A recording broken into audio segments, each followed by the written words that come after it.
এখানে নাকি মুসলমানরা অ্যাটাক করে, জীবনে শুনছেন? কোন দাড়িওয়ালা টুপিওয়ালা আলিয়া মাদ্রাসার ছাত্র, কমি মাদ্রাসার ছাত্র, কোন ইসলামী আন্দোলনের কর্মী, এটা জামাতি বলেন, হেফাজতি বলেন, আহলে হাদিস বলেন, কৌমি বলেন, আলিয়া বলেন, মন্দির ভাঙ্গা, মূর্তি ভাঙ্গার সাথে ইসলামের পক্ষের শক্তির কোনো সম্পর্ক নাই। চিল্লায় বলেন ঠিক কিনা? ইসলামের পক্ষের শক্তি মন্দির পাহারা দেয়, তারা সাম্প্রদায়িক সম্প্রীতিতে বিশ্বাসী, কোনো দাঙ্গা হাঙ্গামা সন্ত্রাসবাদে ইসলাম বিশ্বাস করে না। চিল্লায় বলেন ঠিক কিনা? সে কাদিয়ানীদের পক্ষে কথা বলে, বিশ্বনবী যে শেষ নবী এটা ওরা স্বীকার করে না। কাদিয়ানীরা, মির্জা গোলাম আহমদ কাদিয়ানী নাম শুনছেন না? পাঞ্জাবে তার জন্ম। এই বেয়াদবটা প্রথমে দাবি করেছে আমি শেষ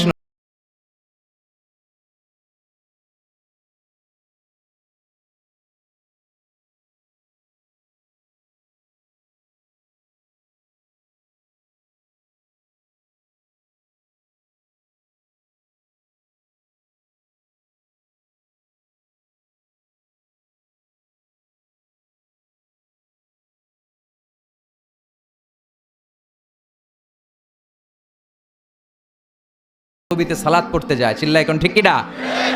নবীরাও পবিত্র, নবীরা যেই জায়গায় মরে এরাও পবিত্র, কিন্তু এই মির্জা গোলাম আহমদ কাদিয়ানী সে বিশ্বনবীদের লাস্ট মেসেঞ্জার, এটা সে মানে না।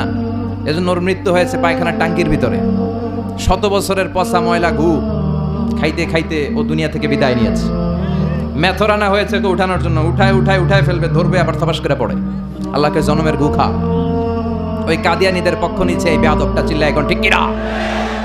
কাদিয়ানীরা এদেশের জনগণ, এদেশেই থাকবে, তবে ওরা ওদের পরিচয় আইডেন্টি ক্রাইসিস নিয়ে থাকতে পারবে না। ওরা হয় বিশ্বনবীকে শেষ নবী হিসেবে মেনে মুসলমান হিসেবে থাকবে, আর বিশ্বনবীকে যদি লাস্ট মেসেঞ্জার হিসেবে না মানে ওরা কোন ধর্মের লোক সেটাও প্রকাশ করে দিতে হবে। চিল্লায় বলেন ঠিক কিনা? আপনার ইসলাম সহ্য হয় না, আপনার আলেম ওলামা সহ্য হয় না, আপনার কাদিয়ানীদেরকে সহ্য হয়, এটাই প্রমাণ করে আপনি কাদিয়ানীদের দালাল। এই বাংলার জমিন এটা ইসলাম প্রিয়দের জমিন, যে জমিনে আল্লাহু আকবার ধ্বনির সাথে সূর্য উঠে যায়, আল্লাহু আকবার ধ্বনির সাথে সূর্য ডুবে যায়, সে দেশে আর কিছু থাকবে না থাক ইসলাম থাকবেই, আর কিছু থাকবে না থাক কোরআন থাকবেই। এদেরকে প্রশ্রয় দিলে এরা বলে মসজিদ বন্ধ করো, মাদ্রাসা বন্ধ করো, কয়দিন পরে বলবে আজান বন্ধ করো, এরপরে আবদার তুলবে দাড়ি রাখা বন্ধ করো, তারপরে বলবে মুসলমানদের নাম রাখা বন্ধ করে দাও। এজন্য এই আবদার শুনতে মুসলমানরা রাজি নয়। চিল্লায় বলেন ঠিক কিনা?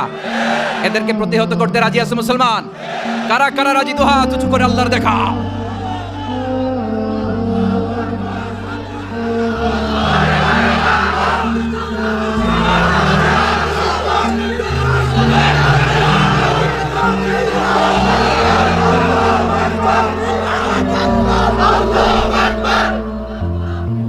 সূর্যরে ভেটকি মারলে সূর্যের কিছু হয়?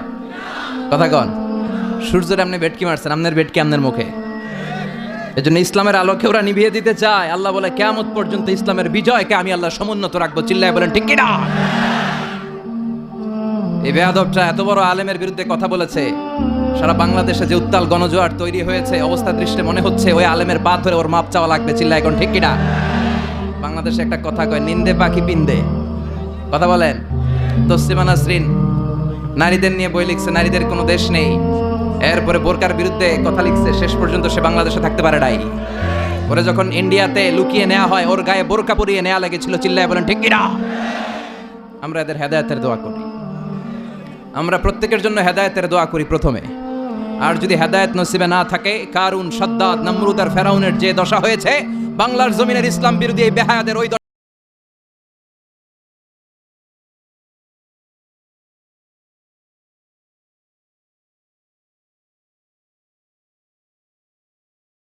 ভদ্র তারাও কিছু বলে না। ঠিক কিনা? এই ইসলাম বিরোধীরা এরাই হিন্দু মুসলমানদের মধ্যে যে সম্প্রীতি এটাকে নষ্ট করতে চায়। কিছুদিন পর পর এরকম কিছু আবাল আর উল্লুক্কা পাঠার আগমন ঘটে। দেশের মানুষের ঘাম ঝরা এই পয়সা দিয়ে সংসদের প্রতিটা সেকেন্ডের প্রতিটা মিনিটের দাম আছে। তোর মতো বেয়াদবের কথা শোনার জন্য বাংলাদেশ বসে নাই। আল্লাহ এগুলোর হেদায়েত দাও, হেদায়েত নসিবে না থাকলে হালাক করে দাও।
ফেলায়।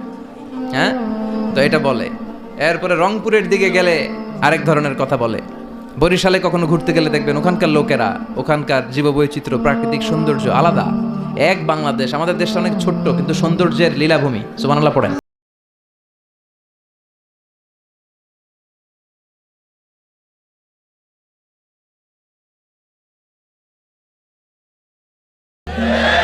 সমস্যাটা কি? আমি 5.5 বছর ধরে মালয়েশিয়াতে থাকি। আল্লাহ মালয়েশিয়ারে যা দিছে এর চেয়ে অনেক ঢের গুণ বেশি আমাদেরকে দিয়েছে। আমাদের দেশের পর্যটন মোটেল, পর্যটন কর্পোরেশন আর ট্যুরিজম যে মিনিস্ট্রি আছে, এটা যদি সুন্দর প্ল্যান করে এই দেশটারে কাজে লাগাতে পারতো, আমরা ট্যুরিস্টদেরকে জায়গা দিয়ে কুলাতে পারতাম না। আমাদের দেশের ছেলেপেলেরা যেগুলো লেখাপড়া করে না, এগুলো কামলা দিতে যায় বিদেশ। এই দেশটারে সাজাইলে এখানে ট্যুরিজমকে দেখাশোনা করার জন্য আমাদের প্রত্যেকটা ছেলের কর্মসংস্থানের ব্যবস্থা হয়ে যেত। এগুলো নিয়ে চিন্তা নাই, এরা ঘুরতে যায় বিভিন্ন দেশে, দেশ নিয়ে চিন্তা নাই। আল্লাহ আমাদের নেতাদেরকে তুমি হেদায়েত দাও, এজন্য ঘুরবেন, দেশটাকে ঘুরবেন।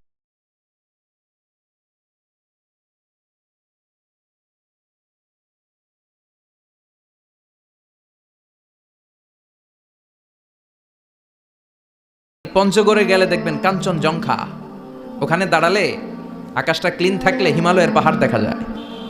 বাংলাদেশ থেকে দাঁড়িয়ে কাঞ্চনজঙ্ঘা থেকে হিমালয় দেখা যায়। ওই জায়গাটারে যদি ট্যুরিজমের জন্য প্রমোট করা হতো, lakh lakh tourist Europe America থেকে ছুটতো। এখন এই দেশে আসে না, সিকিউরিটি নাই, কোনো নীতিমালা নাই, কোনো নিয়ম কানুন নাই। এজন্য এই দেশে আল্লাহর রহমত নাই। একের পর এক গজব দিয়ে আল্লাহ আমাদেরকে পরীক্ষা করছে। চিল্লা এখন ঠিক কিনা? আল্লাহ তুমি গজব থেকে বাঁচাও, তোমার রহমত নাজিল করো, আমাদের সবাইকে মাফ করো। আজকের প্রোগ্রামের প্রধান অতিথি জনাব মোহাম্মদ মাসুদ আলম, চেয়ারম্যান বিআরডিবি ব্রাহ্মণপাড়া উপজেলা পরিষদ। প্রধান আকর্ষণ ডক্টর মুফতি আবুল কালাম আজাদ বাশার চলে আসছে আলহামদুলিল্লাহ। মুহাদ্দিস, মাদিনাতুল উলুম কামিল মাদ্রাসা, ঢাকা। চমৎকার আলোচনা করে। বাশার ভাইয়ের আলোচনা অসাধারণ। যেটা বোঝানো শুরু করবে আপনি না বোঝা পর্যন্ত বুঝায় ছাড়বে, খাওয়ায় ছাড়বে, হজম করায় ছাড়বে।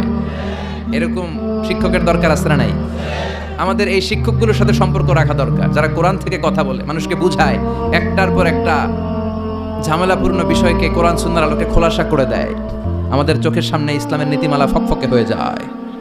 আল্লাহ তুমি আমার প্রিয় ভাই ডক্টর মুফতি আবুল কালাম আজাদ বাশার ভাইকে কোরআনের জন্য কবুল করো, হায়াত দারাজ করো।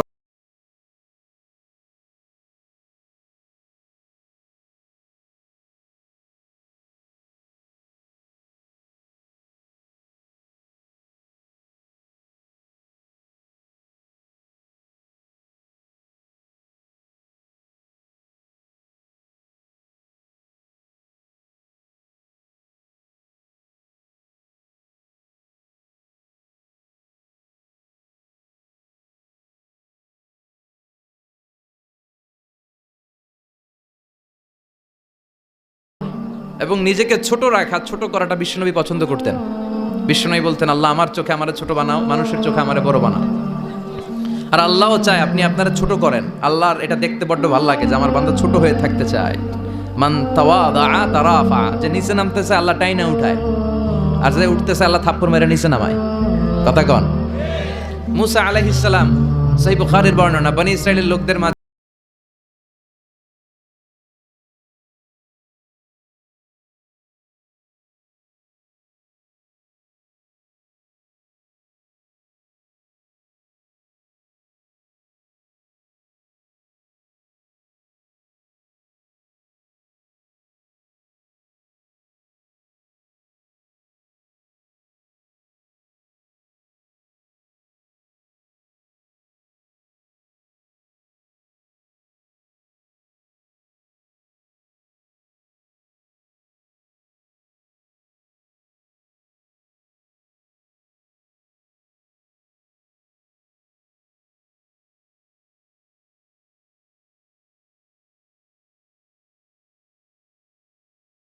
তার মানে জানার কোনো শেষ নাই। জাননেওয়ালার উপর জাননেওয়ালা আছে। আর সবচেয়ে বড় জাননেওয়ালা কে? মুসা আলাইহিস সালাম রে আল্লাহ বললেন, মুসা তোমার চেয়ে বড় জ্ঞানী আছে, তার নাম হচ্ছে